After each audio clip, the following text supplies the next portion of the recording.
Problema dos 3 reservatórios. Este é um problema clássico da hidráulica. Vamos considerar que a nossa cota A é maior do que a cota B, que é maior do que a cota C. O reservatório de cota mais elevado é sempre abastecedor, enquanto que o reservatório de cota menor será sempre receptor. Já o reservatório intermediário, ele pode ser abastecedor, receptor ou simplesmente armazenador. E como nós vamos fazer isso? Nós vamos ter que comparar a carga total que eu tenho no nó ou na junção J, carga total que é calculado pela carga potencial de posição, mais a carga de pressão, mais a carga cinética. Geralmente essa carga cinética em sistema de abastecimento é desprezada, e vamos, ao calcular a carga total em J, compará-la com a carga total em B. Se a carga total em J, primeiro caso, for igual à carga total em B, não existe escoamento no trecho 2, ou seja, não temos vazão. E aí toda a vazão gerada pelo reservatório A vem para o reservatório C. Nessa situação, o reservatório B é simplesmente armazenador. Agora, se a carga total em J for maior do que a carga total em B,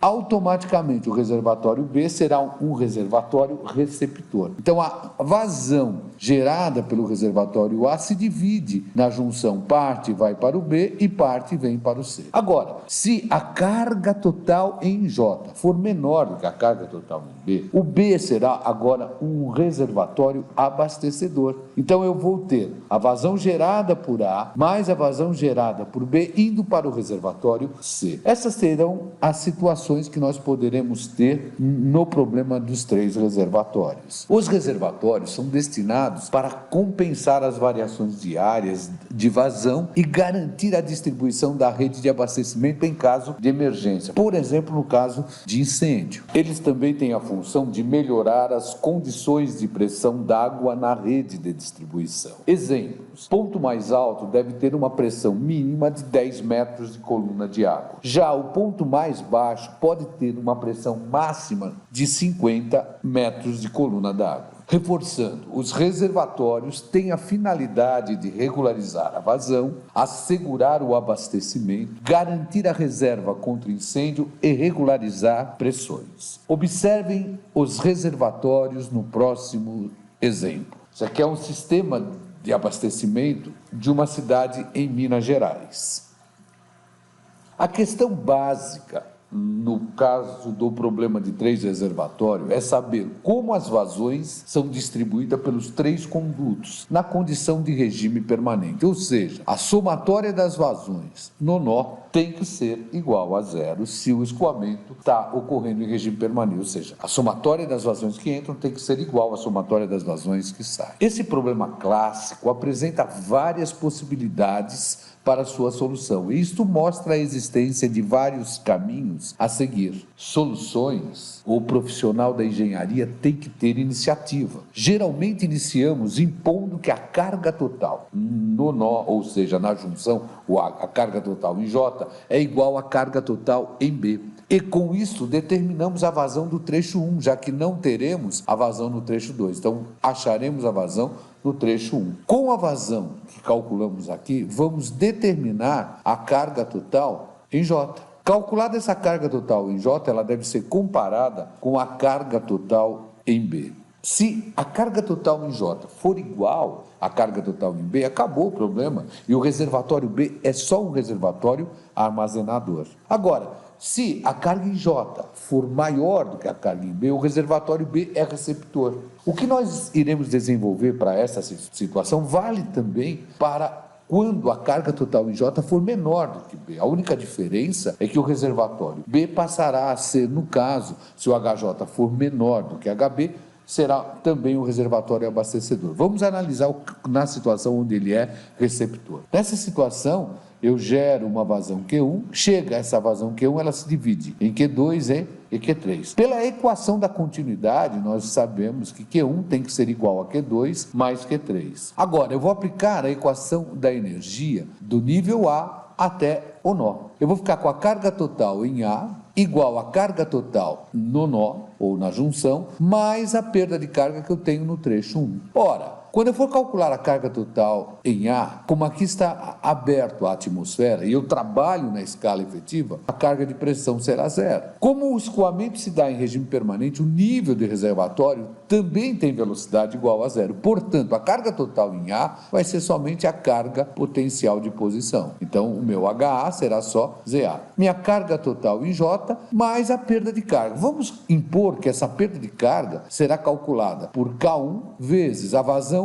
no trecho 1 elevado a M, dividido pelo diâmetro do trecho 1 elevado a N. Daí eu consigo calcular esta vazão Q1. Eu vou ficar com essa vazão Q1 como sendo a cota em A, menos a carga total na junção, vezes o diâmetro 1 elevado a N sobre a constante K1, tudo isso elevado a 1 sobre M. De maneira análoga, eu vou aplicar a equação agora da junção até o nível B. Então, eu vou ficar com a carga total em J igual a carga total em B, mais a perda de carga no trecho 2. Carga total em J igual aqui, pressão atmosférica, carga de pressão zero, velocidade zero, condição de regime permanente.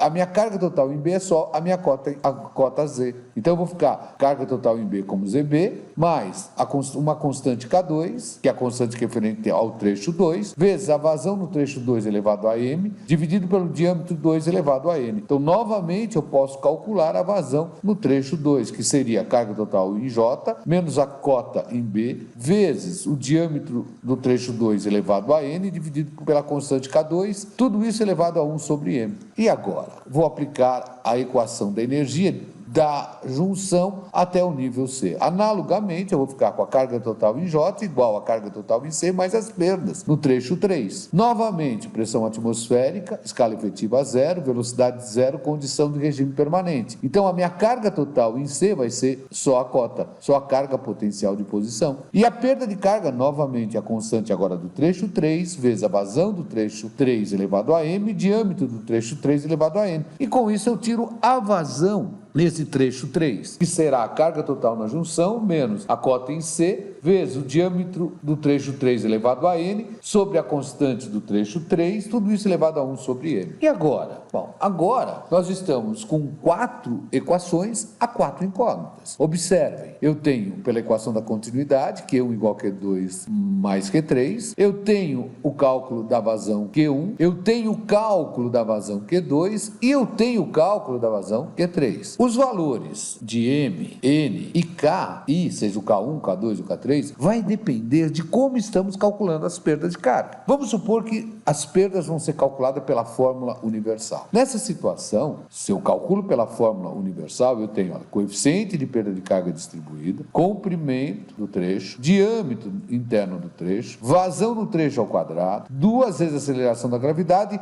vezes a área da seção do trecho ao quadrado. Por isso que vai me dar π ao quadrado, vezes D1, diâmetro do trecho a quarta, sobre 16. Nesta situação, voltando às minhas fórmulas, o meu M será 2, o meu N será 5, porque é diâmetro a quarta com diâmetro, e a minha constante, K, seja K1, K2 ou K3, será 8 vezes o coeficiente de perda de carga no trecho considerado, vezes o comprimento do trecho considerado, dividido pela aceleração da gravidade, vezes π ao quadrado. Outra coisa que é importante, inicialmente nós vamos adotar que nesses trechos eu tenho um escoamento hidraulicamente rugoso, que é aquela região onde o coeficiente de perda de carga distribuída não depende da vazão, ela só vai depender do diâmetro e da rugosidade. Desta forma, se eu recorro à expressão, eu tenho o diâmetro, tenho a rugosidade, eu sempre vou conseguir calcular o meu coeficiente de perda de carga distribuída. Agora, se eu estiver trabalhando com a fórmula de Hans-Williams, eu vou ter que tomar um cuidado. Olha, a perda vai ser 10,6A vezes o comprimento do trecho, constante de Hans-Williams elevado a 1,85b, vezes a vazão no trecho elevado a 1,85b, diâmetro elevado a 4,87c, onde, nesta situação, o meu M será 1,85a, o meu N 4,87c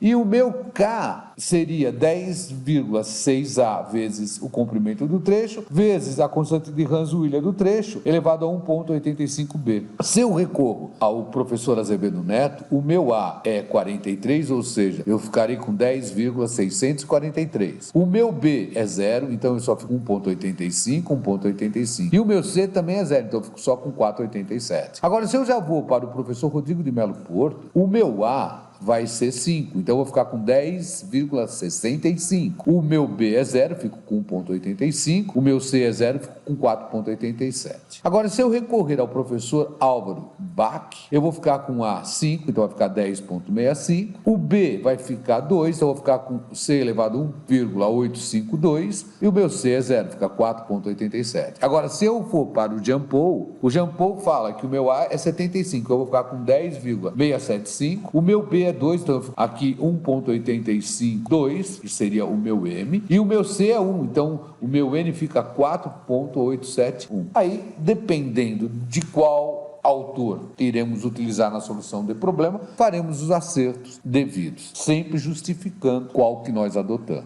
Vamos partir agora para soluções. O método iterativo, ou o método de tentativas e erro. A primeira solução vou demonstrar pela fórmula universal. O que acontece? Eu vou estabelecer um erro que eu aceito como resposta. A partir daí eu vou ficar com a vazão do trecho 1 menos a vazão do trecho 2 menos a vazão do trecho 3 tem que ser menor ou igual ao erro estabelecido. Sei lá, pode ser 0,0001, por exemplo. A partir daí eu vou supor o escoamento hidraulicamente rugoso e vou calcular os coeficientes de perda de carga distribuída no trecho 1, no trecho 2 e no trecho 3, ou seja, F1, F2 e F3. Vamos adotar um valor coerente para a nossa carga em J. Por que coerente? Porque ele tem que ser maior do que a carga em B, ou seja, maior que a cota B, e também tem que ser maior do que a cota C. Adotando este valor, eu automaticamente vou poder calcular a vazão Q1, Q2 e Q3, pelas expressões mostradas anteriormente. Com estas vazões, eu vou calcular Q1 menos Q2 menos Q3. Se der menor ou igual ao erro estabelecido, acabou o problema e já temos a resposta, tanto para a carga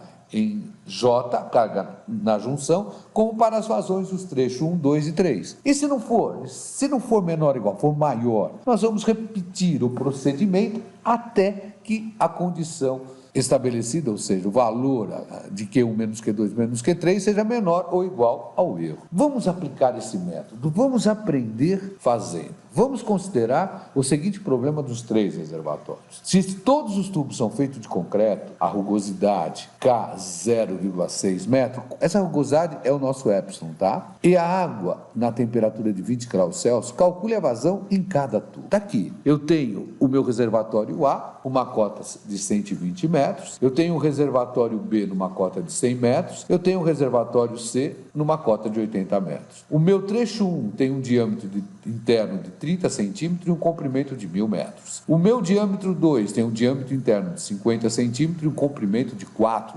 metros. O meu diâmetro 3 é interno também igual a 40 centímetros e um comprimento de 2.000 metros. O que eu devo observar? Cota maior, sempre abastecedor. Cota menor, sempre receptor. Reservatório intermediário, um ponto de interrogação. Ele pode ser armazenador, abastecedor e pode ser receptor. Tudo isso vai depender da carga que eu vou calcular no nó e que vou comparar com a carga que eu tenho em B. Isso vai simplesmente reproduzir o que nós falamos anteriormente. E lembre, resolva antes de ver a solução. E desta maneira você vai estar praticando, vai estar exercitando o seu cérebro e ampliando a sua inteligência. A solução pode ser acompanhada no meu canal Alemão McFlu Resolve. Vocês têm aqui o endereço e esse endereço também vai aparecer aqui, olha, vai aparecer um izinho aqui, vocês vão clicar e automaticamente vai ter o link. Você pode automaticamente ir ver a solução,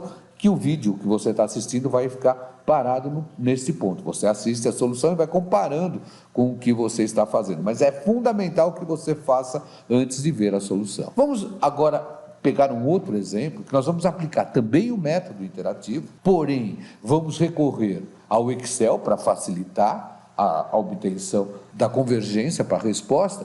E, além disso, eu vou mostrar a utilização de um aplicativo dentro do Excel, que é o Solver, que vai facilitar em muito a obtenção da resposta final. O exercício é praticamente o mesmo, só que agora os meus tubos têm uma rugosidade, meu epsilon 0,05, e eu estou informando que a carga cinética é desprezível. Então eu tenho aqui a cota em A de 100 metros, a cota em C de 70, a cota em B 80. Novamente, abastecedor, receptor, esse aqui é um ponto de interrogação. Então, novamente, o meu pedido, resolva antes de ver a solução.